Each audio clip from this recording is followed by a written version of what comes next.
The death of Hannibal, the Carthaginian general, marks the end of an era. Known for his military genius and audacious tactics during the Second Punic War, Hannibal's demise has remained a topic of speculation and intrigue. So how did Hannibal die, and what impact did it have on the outcome of the war? Hannibal's death occurred in 83 BC, more than 2 decades after the conclusion of the Second Punic War. It was a precarious time for Hannibal, as Carthage had suffered a devastating defeat at the Battle of Zama in 202 BC. The Roman Republic had inflicted heavy losses on his forces, shattering the Carthaginian army and leaving their empire vulnerable. Fearing the wrath of the Romans, Hannibal sought refuge in various places, including Armenia and Bithynia, where he served as a military advisor to local rulers. However, in 883 BC, the relentless pursuit of the Roman Republic finally caught up with him in the region of Bithynia. Historical accounts of Hannibal's death differ, but the most widely accepted version is that he chose to end his own life rather than be captured and paraded through Rome as a trophy of war. According to ancient historian Livy, Hannibal drank poison that he had carried with him for years. This act of suicide aligned with Hannibal's fierce pride and his unwillingness to accept defeat. Some historians question the veracity of this story, suggesting that Rome may have portrayed Hannibal's death as a suicide to glorify their victory.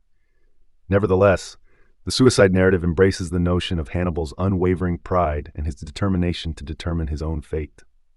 But how did Hannibal's death impact the outcome of the Second Punic War? By the time of his demise, the war had already concluded with a decisive victory for Rome at the Battle of Zama. However, Hannibal's death had significant implications for Carthage's future and the power struggles in the Mediterranean region. Hannibal's military prowess and tactical brilliance had kept Rome on edge for years. Despite eventual defeat, he had inflicted severe losses on the Roman army and challenged their dominance.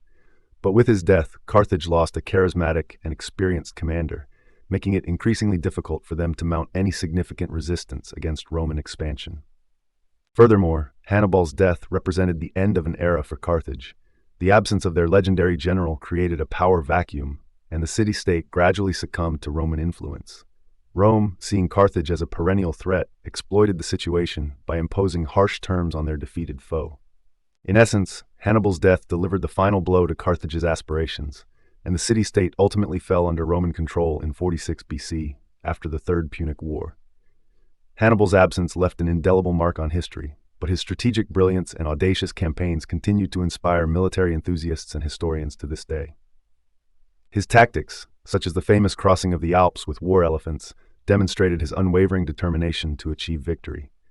Although he did not succeed in defeating Rome, Hannibal's legacy endures as a symbol of resilience and strategic brilliance.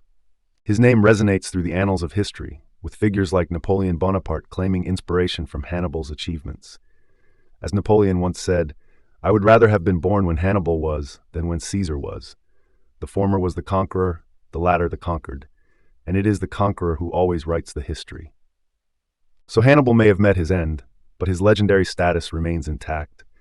He forever left his mark on the ancient world, and his name will be remembered as a testament to his extraordinary impact and enduring legacy.